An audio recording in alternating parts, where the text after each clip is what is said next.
The plot twists keep on coming. Alex Cox was married before, but it wasn't only to Zulema Pastenes. In a recently released audio clip from Chandler PD, a woman named Debbie was married to Alex while they were in their 20s. She made a call to Chandler PD and she talked about her relationship with Alex, his relationship to Lori, and also a lot of concerns she had while she was married to him. So I'm going to play the clip and then give you some deeper insight in between. Let's get into it. Investigations Detective Coons. Hi, Detective Coons. This is Debbie. I'm returning your call. Oh, yes, ma'am. Thank you for calling back. Sure. So, I'm not really sure. Did you provide the Chandler Police Department with a tip on a specific homicide investigation? I did. Okay. I didn't want to, lead into what the information was or anything like that, or even assume that it was you, because sometimes people play games with us online. So, Sure. So, I've read the information that you provided, and I'm assuming you typed the information out? I did. Okay. What is it that you can actually talk to us about regarding all of this? Well, I can only share the conversation. So I was married to Alex many years ago, and our marriage ended within a year, but we stayed in very close contact for several years. And I spoke to Alex last, right after he had served time in jail for the assault on Joseph Ryan. And when he was telling me about it, now Alex, I'm sure you know from your investigation, was a comedian. And he was always joking about things in a funny way or trying to be funny. And he did tell me he was still really, really mad at Joseph Ryan because of things with his sister Lori. Alex was in jail for 90 days for assaulting Joseph Ryan, Lori's third husband. Alex was charged with aggravated assault in the second degree. If you remember, that was regarding the tasing incident. Alex went after Joseph Ryan and stunned him with a stun gun a few times. And while Alex was in jail, he would write to one of his friends named Mary Tracy. She was a fellow comedian. And he wrote her 4 letters, and she said that Alex would always mention Joseph Ryan in these letters. In one of the letters, he said, "Do me a favor, call Janice. Ask her to put Joe's address on a postcard and his license plate number. I think it will be popular here. No name, just address and plate number. Thanks."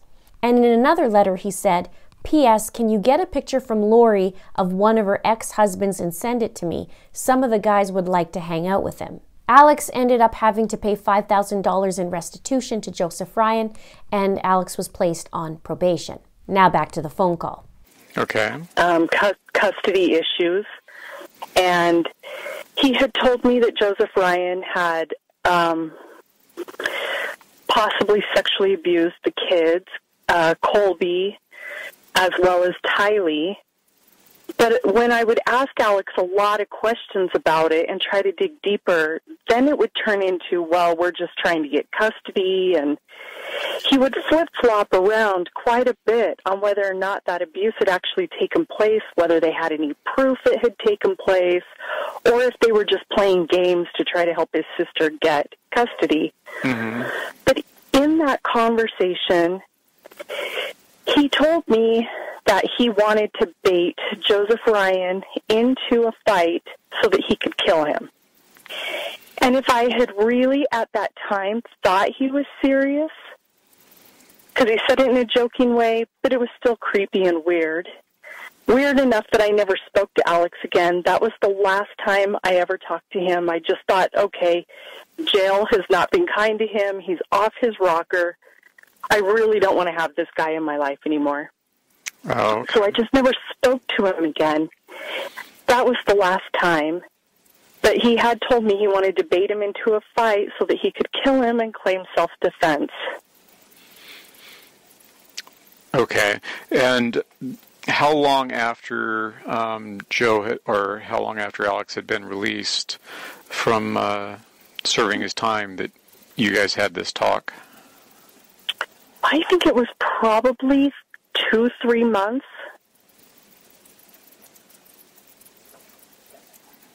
Okay.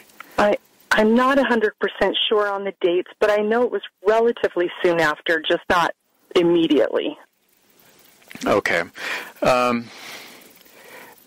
Did he ever go into any details of what he did to Joe or anything like that, or why he did that? Yeah, he told me that he had tased him, and he told me that the reason he did it was because Joe was making it difficult for Lori to get custody of the kids. He also claimed that he did it as punishment for sexually abusing the kids. He said he thought Joseph deserved to die because of the sexual abuse. But really, Alex couldn't provide any. Well, I didn't feel, because I was like, well, are you sure? How do you know? Did you take the kids to a doctor? I was asking a lot of questions, and he just couldn't be straight with the answers.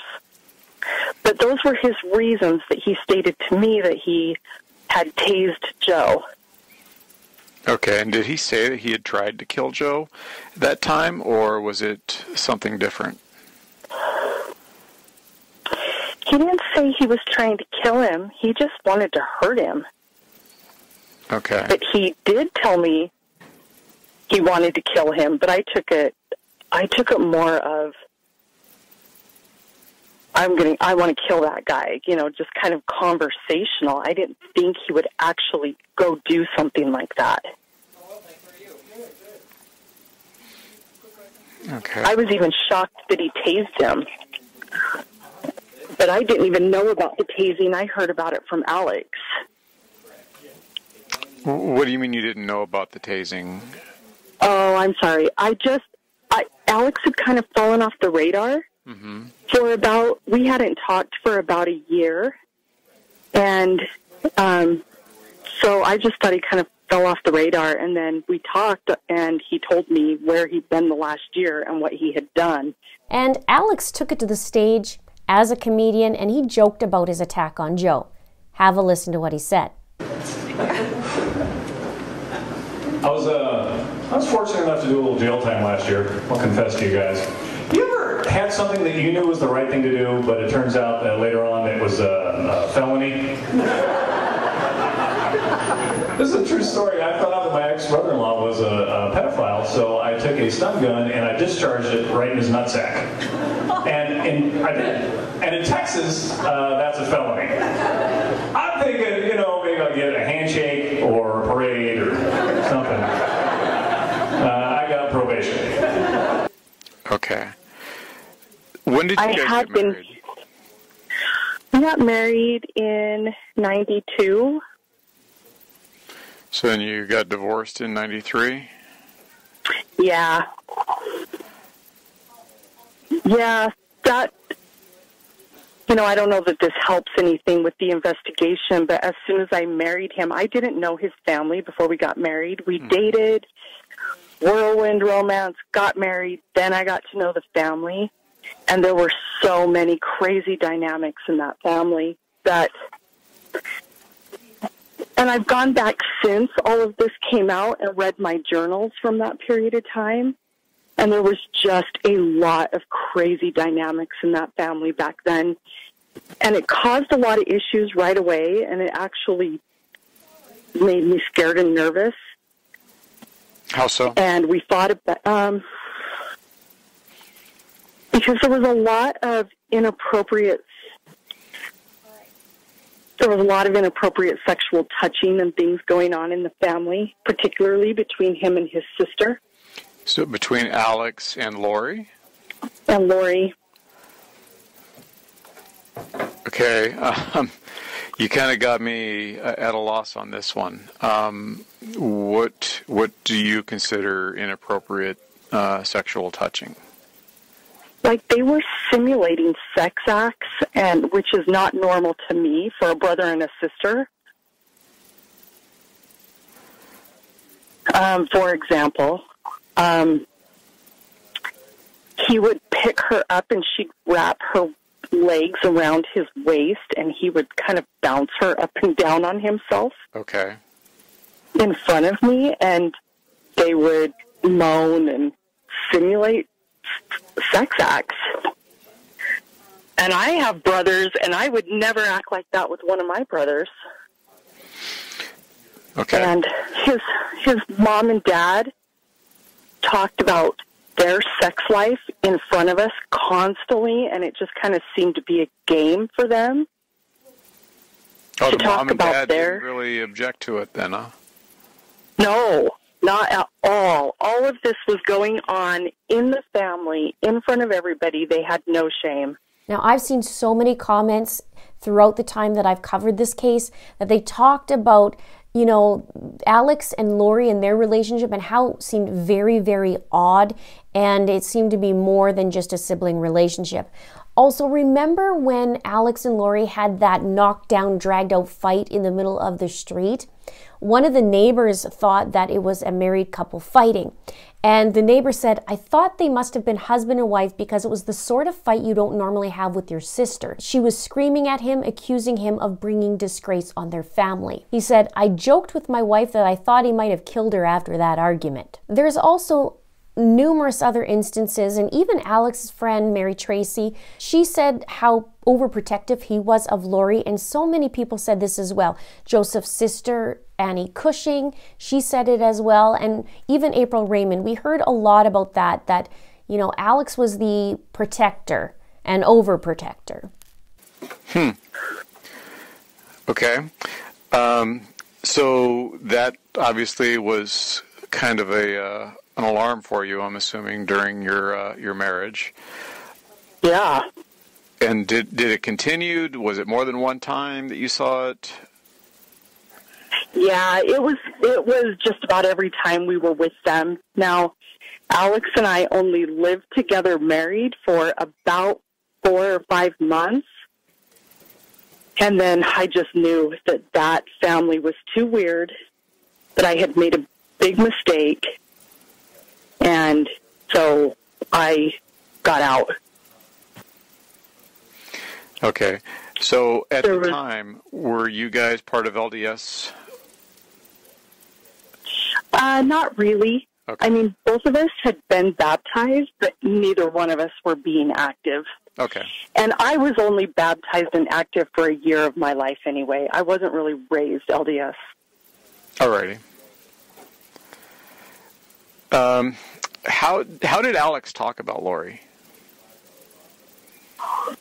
Well, he was a really, really protective big brother, but he also talked about her being hot, and he sexualized her quite a bit. But he was just also really, really protective. We lived in the same apartment complex for a while, and it just kind of seemed like Alex just chased after her a lot. This doesn't surprise me that Alex and Lori lived in the same apartment complex. Alex seemed to live near Lori for numerous years. Even before Charles was killed, Alex lived not too far away from there, and he would even sleep over at Lori's house, well, especially the night before Charles was killed. And he moved with her. When she moved to Idaho, he followed suit. Did you ever suspect anything more going on other than their playfulness, I guess? Well, I asked him because he did touch her breasts and things, but they were allowed to do that in their family. So to him, he didn't think it was weird. He thought I was weird for thinking it was weird. And so we talked about that stuff a lot, but I didn't think he was sleeping with her. Okay. I just thought he had the liberty to touch her. Did you ever confront him on that? Yeah, I did. And I confronted him on, what about when we have kids? Would you allow that between our kids? And he just didn't think that there was anything wrong with what was going on. Okay. So we thought about it. Now, I wonder if this kind of behavior went on in front of Lori's husbands, or if Alex knew better than to do that around them. What do you think? Let me know in the comments below. So you mentioned that he was a protective big brother. Can you talk to me a little bit more about that? Well, he just, she had been married. She got married really quickly. I think she ran off to Las Vegas, and this was right before I married Alex. I think she ran off to Las Vegas with she married a guy, and then came home, and Alex would just always talk about how he wanted to go kick his ass. Was this Joe or was this somebody else? No, this was someone else. She got married when she was like 18. Oh, okay. And they didn't approve of her choice, and she did run away and elope. And the minute she got back to California, their dad, Barry, made her divorce him. And so Alex was like really, really bothered by that. But if anybody kind of looked at her wrong or treated her how he thought was not right, then he was always talking about how he wanted to kick their ass. Okay, and did you ever see him take steps to that? No. I really thought he was all talk and no action on that.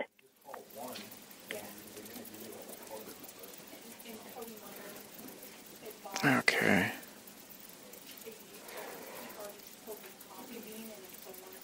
He always just talked really tough back then. How old were they when you guys got married and you saw this behavior? I was 22 and Alex was 24. Okay. And I'm unfamiliar with how much older Alex was than Lori. I'd say 3-4 years. 3 to 4 years. So, okay, so yeah. She was maybe 20, 21 at the time? Yeah. Yep, okay. That sounds right. Okay. And where was this at? What state? Utah. In Utah? Mm-hmm. Now, when Alex was married, Lori would have been around 19 years old. Alex was born in January of 1968, and Lori was born in June of 1973. Lori was married in 1992 at 19 years old, and her first husband's name was Nelson Yanis. Lori and Alex both lived here in Utah, and then we just went to California a lot.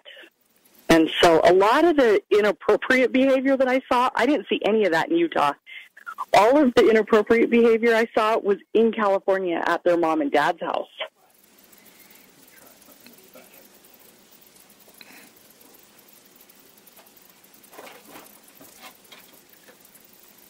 So anytime that you guys went to visit the parents, that's when you saw this behavior? Yeah. Okay. And otherwise, how was his behavior at the apartments other than, I guess, kind of touching her? At the apartments, I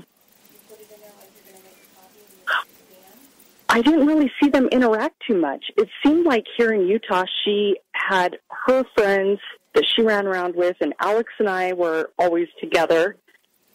And so I didn't see a whole lot of interaction. I just remember a lot of the conversations about him wanting to beat up the guys she was dating. And he was always kind of obsessed with where she was going and what she was doing, but we didn't do a lot with her. Okay, and is that also during that time frame that he would refer to her as being hot, or would that be only when you were visiting the family? No, that was during that time he would talk about how hot she was. Okay, and to your knowledge, are they biological brother and sister? They are, to my knowledge. Okay.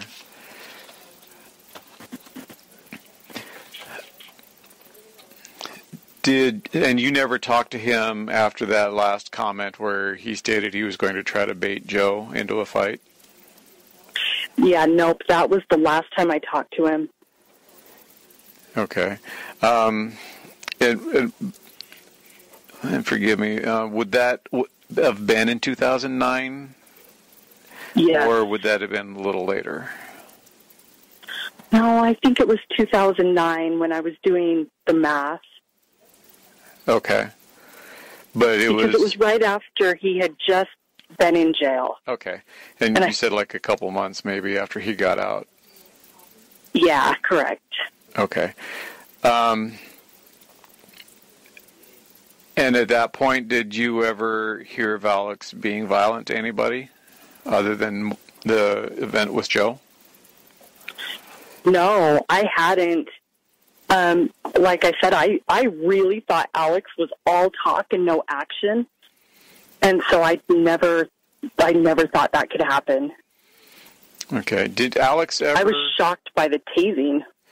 Well, I can imagine. If you've never seen that type of behavior, I can certainly imagine the shock that could come from that. Did Alex ever talk about religion with you or any ideology that he had?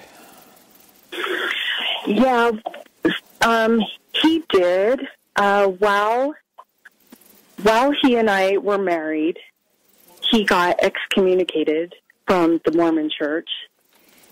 And then over the course of the years of our communicating after our divorce, I know that he said he got rebaptized, and then he got excommunicated again. And then I just don't think he ever bothered to try to get rebaptized, but he was always really, really convicted in the faith. He had very strong opinions, but where Alex is weak is he was just sexually promiscuous. And so then he just kept getting kicked out of the church because I think he was a sex addict. So what makes you think he was sexually promiscuous? Oh my goodness, because he told me. He would tell me. He couldn't control sex. He would find it wherever he could find it.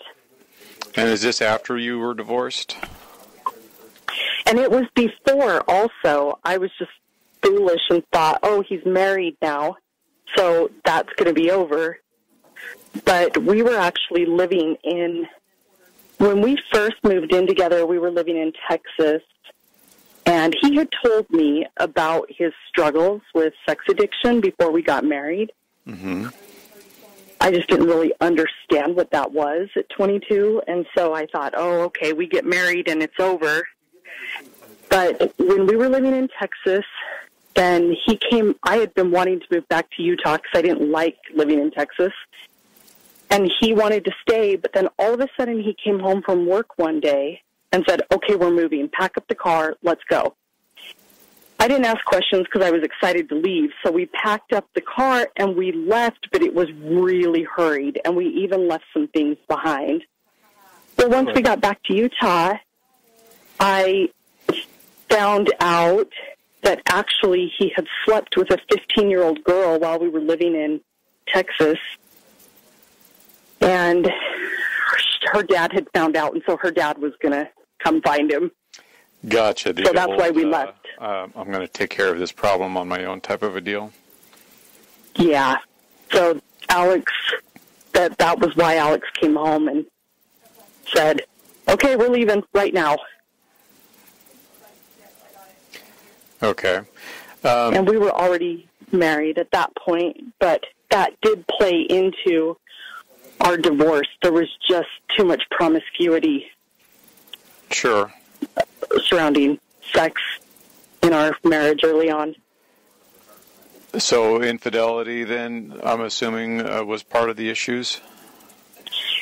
Just with I only know about the 15-year-old girl. Mm-hmm. I only know about that one.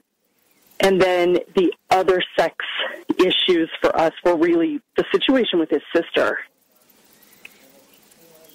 The situation with his sister just the touching and, okay. the touching and the things that we've already talked about.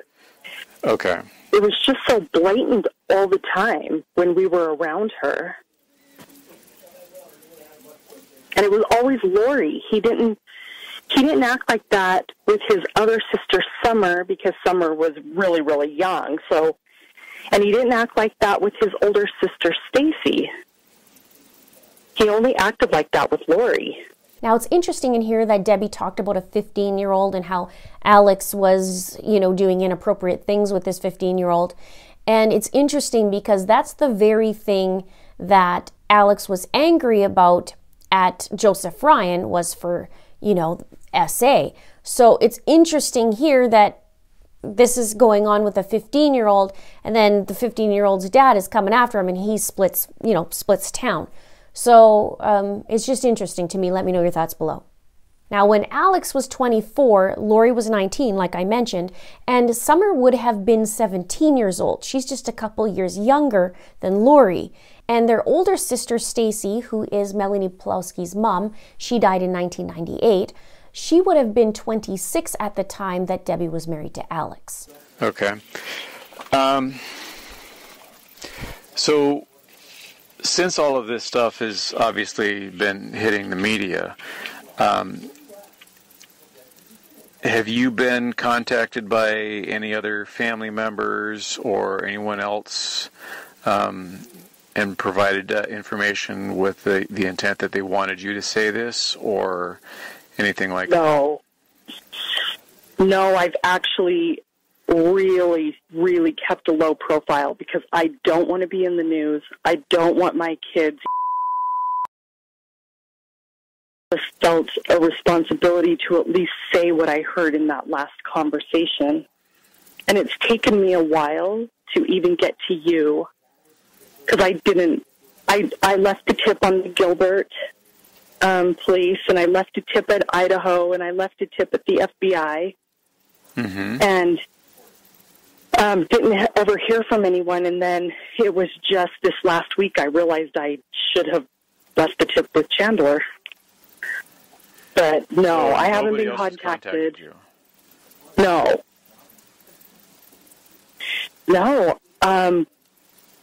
I'm not even sure that people can find our marriage and divorce license because it was just so long ago. Where was that?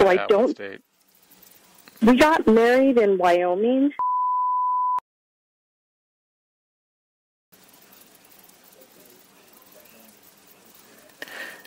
And was it pretty much a know-nothing deal for the divorce? Yeah. Okay. Since there's no kids in common? No. Okay. No. All right. So I'm asking this next question because it's going to get asked one way or the other. So it's not to be judgmental or anything like that. But why come forward now this far down the road from when the investigation started? Well, like I said, at first, I couldn't even believe it. When I saw it on the news, I thought, I can't believe this happened. And then after about a month of that, then I did start trying to reach out. I tried all of those agencies that I told you about. Okay. When did you actually first hear about this? December of last year? Yes. Okay. And that was because of the search for the kids and or the death of Alex or what? No, it was it was the search for the kids. I was watching the news one night. Okay, and it came on, and I was just floored. Okay. All right. I'm going to just let you know that we record our conversations just because the prosecutors want that done. But I'm going to stop the recording now so I can actually ask for your personal information. Okay. So just kind of bear with me. Can I tell you one thing though? Yes. Because I don't want to leave anything out. Yes. When I first found out, very first, I did reach out to Alex's sister, Summer, through Instagram and just said, because I heard Alex had died. And So I reached out to his sister Summer and I said, I'm just so sorry to hear about Alex. And her response was, don't believe what you're seeing in the news. And that was it. There was no other contact, but I just didn't want you to think that when you asked me if I'd talked to anyone, I talked to Summer, but that was the only exchange, and that's all it was said.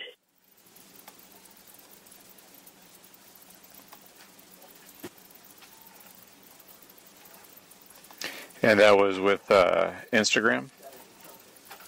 Yeah, and that was probably actually in December when I first heard that Alex had passed away and that there was a problem. At that point, I just still couldn't believe that actually he could have done something like this. Sure. So I was sad he died. It is one of those things that we tend to not see in people, and then we have an even harder time believing it when we hear of it. Yeah, it took me a minute to believe this was actually happening, but I would say, and I'll be honest, I was scared of being in the news because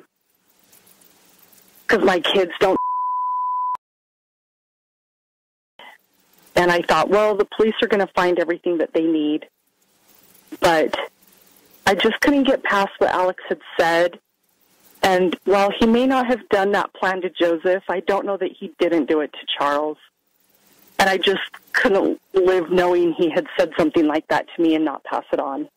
And I appreciate the fact that you are reaching out to us to provide this information to us.